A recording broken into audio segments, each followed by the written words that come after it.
جی السلام علیکم میڈم۔ شعر نمبر 4 پڑھیں گے۔ بیزار جان سے جو نہ ہوتے تو مانگتے، شاہد شکایتوں پہ تیری مدعی سے ہم۔ اور فرماتے ہیں کہ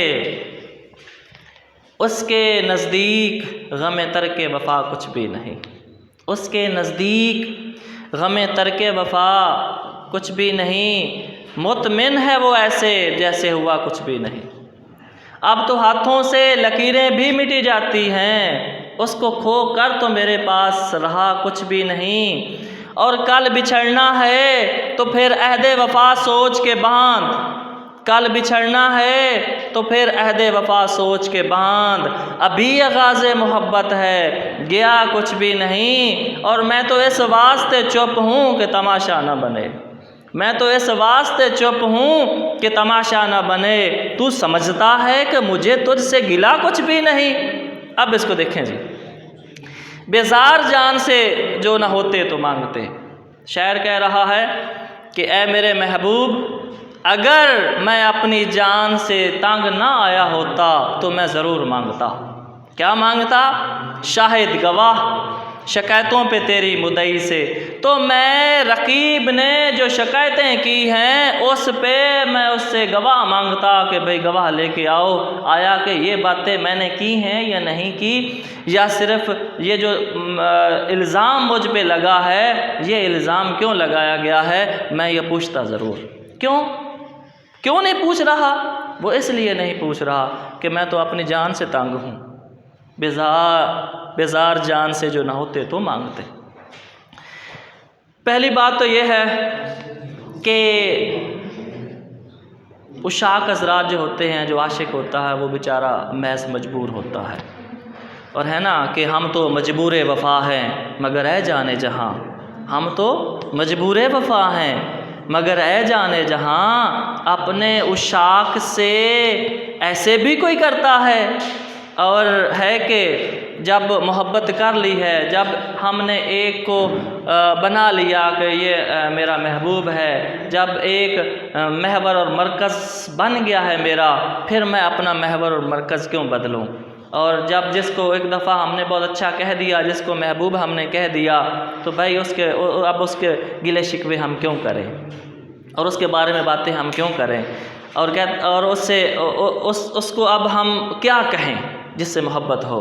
اور کہتا ہے نا، کہہ جو دیا تجھے سارے جہاں سے اچھا، کہہ جو دیا تجھے سارے جہاں سے اچھا، اب گلا کریں تو کس زبان سے کریں، میں کس زبان سے گلا کروں؟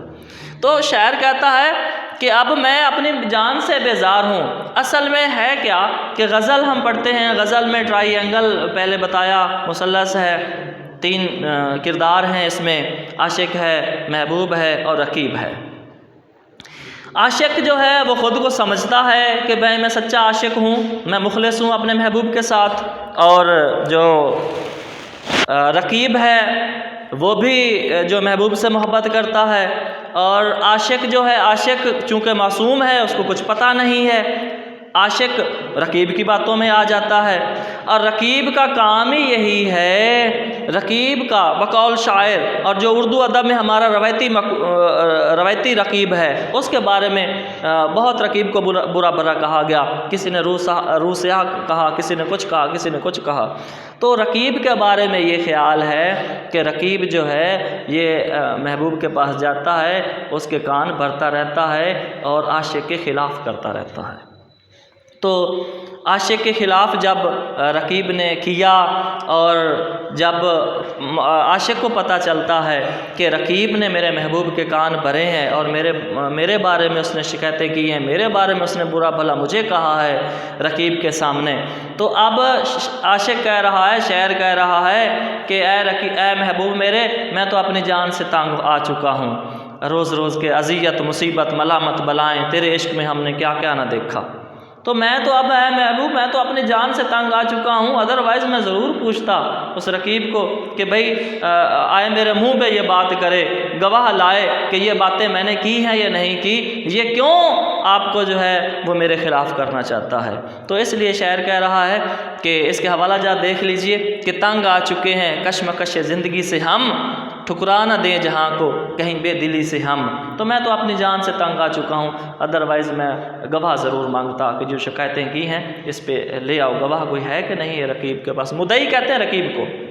اچھا، اب ایک مصرع ہے کہ ایک جان کا زیاں ہے سو ایسا زیاں نہیں، میری جان ہی جانی ہے، کوئی ایسی بات نہیں محبوب، ایک جان کا زیاں ہے، ایک جان کا نقصان ہے، اور سو یہ ایسا نقصان نہیں ہے۔ اور جو محبت کرنے والے ہوتے ہیں، جو اہل دل ہوتے ہیں، ان کے بارے میں ہے کہ ظلم سہتے ہیں کچھ نہیں کہتے۔ پہلے میں نے کہا نا کہ کہہ جو دیا تجھے سارے جہاں سے اچھا، اب گلا کریں تو کس زبان سے کریں؟ ظلم سہتے ہیں کچھ نہیں کہتے، ظلم سہتے ہیں کچھ نہیں کہتے، اہل دل بے زباں ہوتے ہیں۔